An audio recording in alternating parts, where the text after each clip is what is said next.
and Representative Reggie Smith for their hard work on this legislation. Today. We have a patient safety crisis in this state and all across this country. Preventable medical errors are one of the leading causes of death in this country. We lose 250,000 lives a year to preventable medical errors.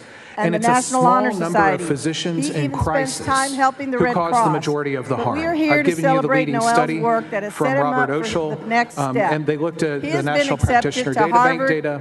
It's 1.8% of physicians were responsible for half of the harm reported to the Practitioner Data Bank. So these are physicians in crisis. It's important to keep them away from patients. Frankly, it's important to keep them away from fellow physicians and nurses so they're not harmed as well. Right now, as we speak, a few blocks away, there is an Austin surgeon who is facing justice at the courthouse after years and years of allegations of abuse. This is reported in the Austin American Statesman on the front page yesterday. He's being sentenced right now, but he was allowed to practice medicine in the state of Texas for years during that time. There was the instance of an anesthesiologist in North Texas who's alleged to have been spiking IV bags with nerve agents, causing the death of a fellow anesthesiologist. And sending many patients into cardiac events. So you have to identify these dangerous doctors, keep them away from the public, keep them away from fellow physicians and nurses so they're not harmed. This bill does that. It gives the Texas Medical Board the tools it needs to fulfill its mission of safeguarding the public through professional accountability. I also want to highlight the 14-day reporting requirement. That's important because right now there's a 30-day requirement to report to the National Practitioner Data Bank. And so you see 29 and 28-day suspension sometimes to get around that. 14 days is very important. With that, I'll take any questions. Members, any questions? I do want to say that this is, I think Senator Hancock said, well, did you ever think you would see a Julie Johnson, Bob Hall bill come together? And I just have to take this moment to say that that's what makes Texas so special. We have a partisan fight here and there, and they can take on a lot of passion, but for the most part, almost all of our bills are bipartisan, and I think this bill highlights it, that we put Texans first and do what's right. And there are a lot of practicing physicians that just are incredibly great, but there are some really bad actors. The chair recognizes Ms. Morales Shaw for a motion.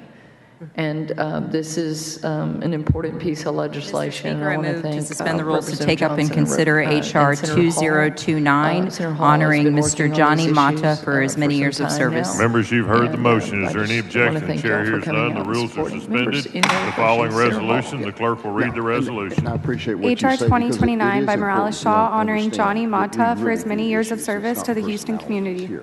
Chair recognizes Ms. Morales Shaw.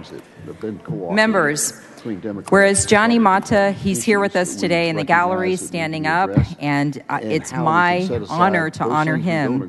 Johnny Mata has dedicated his life to standing up for civil rights for all members of society. The son of a Mexican-American immigrants, Mr. Mata was raised by his father in Houston's Second Ward after his mother passed away. He held various jobs as a youth, and after serving in the U.S. Army, he took a job that involved conducting surveys to help residents of disadvantaged neighborhoods to find employment. The job served as his introduction to community work, and he ultimately spent more than 3 decades as a staff member with the Gulf Coast Community Services Association. He also joined the League of United Latin American Citizens, LULAC, and became involved in civil rights issues. Over the years, Mr. Mata has sought to focus attention on civil rights violations, and he has continued his involvement with LULAC for some 40 years. And during this time, he has fought for and represented many of the community members in cases that were unjust to help them get justice. And he serves, in LULAC, he served as the organization's state director and held several local positions. He currently leads the Greater Houston Coalition for Justice, and he worked with lawmakers in the past to pass HB 2150, that was during the 84th Texas Legislature in 2015, and that helped reform the process of selecting fairly and justly grand jurors. Johnny Mata has made a profound impact through his decade-long commitment and engagement in the struggle for equal justice. And he is indeed deserving of recognition for all that he has done for the people of Houston and beyond. So please, members, join me and put your hands together for Mr. Johnny Mata and all the work he's done for Houstonians. House Bill 1998, hearing none, public testimony is closed. We will leave this bill pending.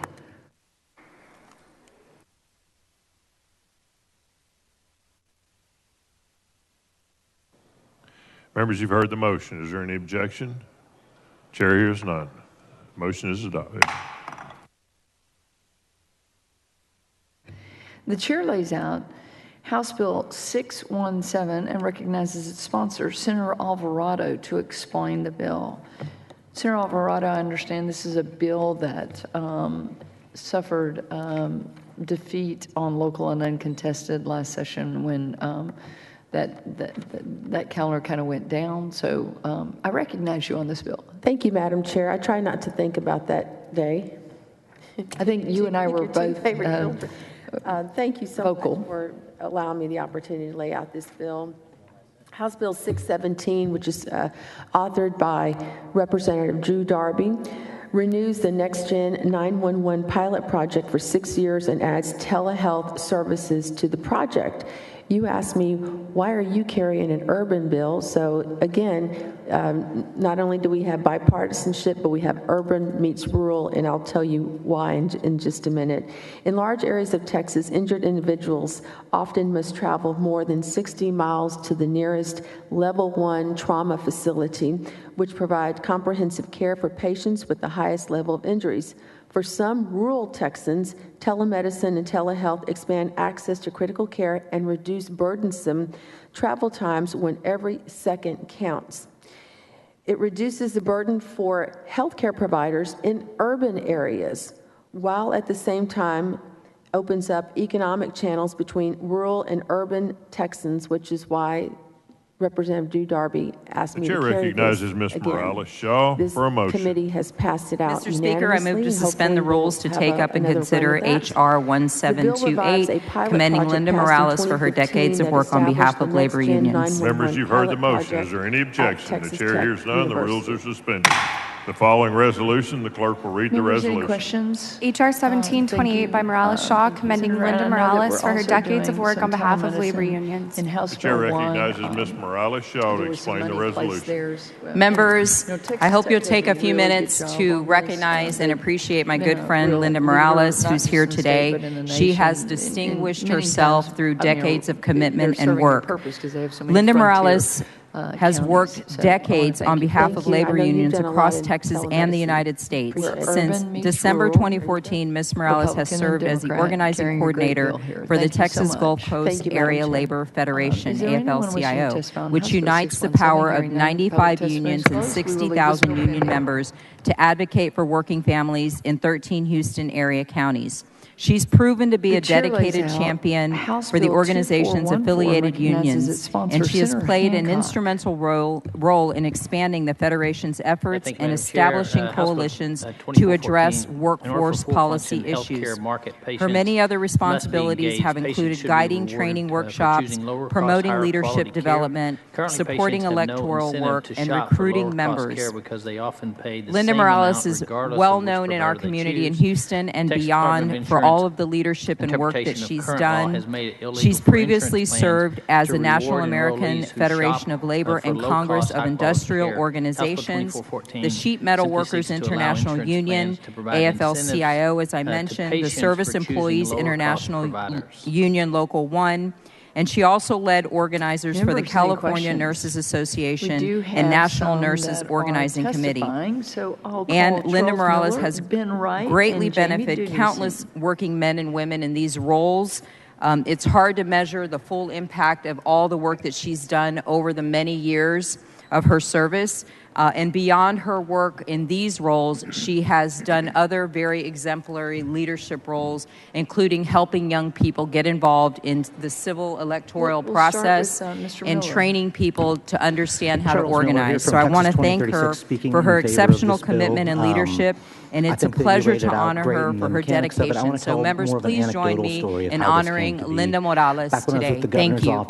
I would go around to conferences and hear about all the cool, new, innovative things that could be done in health insurance. And I would come back and I would go blow up Jamie or blow up some of the health plans. Hey, why aren't you guys doing these cool things? And they'd always come back and say, well, we're not allowed to by Texas law. And so we worked and we came up with ideas, and there would be things like right to shop. And we already do some of this stuff. We do it on our own ERS and TRS benefit plans. We have right to shop mandates there that they have finally implemented. They're starting to report on some of the savings we're seeing there. But as we got into putting this into practice, the concerns were that insurers were starting to be vertically integrated and buying up their own doctor practices, and there might be inappropriate self-dealing. So in putting this bill together, what we came up with was, let's allow these cool, innovative things to be done, but impose the highest duty the law knows, which is a fiduciary duty on these insurers, to do it only for the benefit of the patient. So they have to put the patient's interests above their own when they do these cool things. And this allows us to take advantage of we're ready to begin the consideration of the congratulatory calendar. Please take your seats or take your conversations outside the rail. $40,000 for a childbirth, and you've got another hospital that's charging $10,000. You could do something real simple that drives behavior, like offering free diapers for a year if you go to the $10,000 one. The clerk will read Everybody wins in that scenario. And with that, I'm happy to take any questions. The following congratulatory resolutions have been previously adopted. H.R. 1556 by Davis. Madam Chair. So I have been contacted. There are some physicians that were the chair lays before the House the following congratulatory resolutions. The clerk will read the resolution. That there was an amendment. H.R. 1448 by Davis, Dr. Usama Rogers. H.R. 1452 by Guerra, Easter Seals. H.R. 1453 by Guerra, Food Bank. H.R. 1454 by Guerra, Dr. Dahlia Guerra. H.R. 1455 by Leah Wilson, Caitlin Becerra. H.R. 1456 by Leah Wilson, Zach Shamba. H.R. 1457 by Leah Wilson, Andrew McCarran. And so that fiduciary H.R. 1458 by Leah Wilson, Nathan Como. It's the same standard that we H.R. imposed 1459 by in our Leah Wilson, guardianship Susan regime. LeBlanc. So if you H.R. have somebody 1460 by Leah who is Wilson, an adult Darren but needs a Tankersley. guardian, that H.R. guardian has a 1461 by Leah fiduciary Wilson, duty Saul to the Mendoza. ward. And this is the H.R. same legal 1464 by standard Stuckey, that would be University of North imposed on Texas, the Polo. insurers H.R. to do things for the 1465 by best Fraser, interest of Sarah those patients. Thomas. H.R. 1466 by Fraser, City of Frisco. Thank you. H.R. Any other 1467 by questions? Buckley, Abdul Sabhani. H.R. 1468 by Buckley, Judge Rick Morris. H.R. 1469 by Buckley, Good morning, Dr. and thank you, Madam Chair and committee Desiree members, Mobley. for the opportunity to testify. H.R. 1470 My by name is Buckley, Ben Wright, Sarah Director of Public Cochran Affairs Lynch. for the Texas Medical H.R. Association, 1471 by testifying on Buckley, behalf Dr. of TMA Mary and its Ellen Cavett. 457,000 H.R. members 1472 in by respectful Longoria, opposition of House Bill Cynthia Longoria. 2414. H.R. While we do 1473 applaud the by author and Harrison, sponsor's Texas stated Leader. intent to promote H.R. transparency and empower 1474 by patients Harrison to shop for Anderson, affordable insurance Corsicana coverage, ISD. we feel this bill H.R. simply does not 1476 accomplish by that goal. Raymond Razul Mia. Instead, House Bill H.R. 2414 allows 1477 by insurers Campos, to pick Lung winners Cancer and Action losers. Week.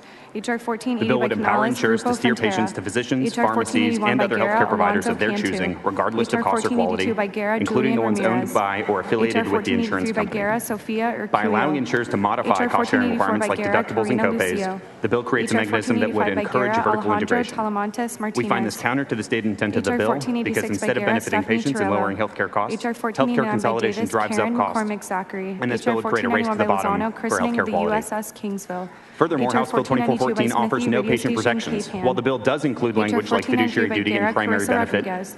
these terms H.R. have no meaning in the 1495 by context of Burns, this bill Tarleton and are State largely Legislative unenforceable, interns. providing H.R. no guaranteed 1496 by benefit or Davis, protection Jordan for K. patients. Spence. H.R. Finally, House Bill 1497 by Davis, 2414 Mark threatens Harris. patient safety. H.R. This 1498 bill by would jeopardize Davis, patient Courtney A. safety by Doucette. incentivizing insurers to steer H.R. patients to the 1499 by lowest cost Herrero, providers Fidela regardless of Ramirez their training, Jimenez. quality, or the H.R. appropriateness 1504 by of the care Herrero, provided. Melissa Ann For these Pantoja. reasons, we respectfully oppose H.R. House Bill 1505 by 2414. Herrero, Suzanne K. Again, thank you, Hareen. Madam Chair and H.R. committee 1505 by members, for the Herrero, opportunity to Judith testify. Gonzalez I'm happy to Rodriguez. take any questions. H.R. 1507 by Herrero, Members' Veronica questions? Brotherton.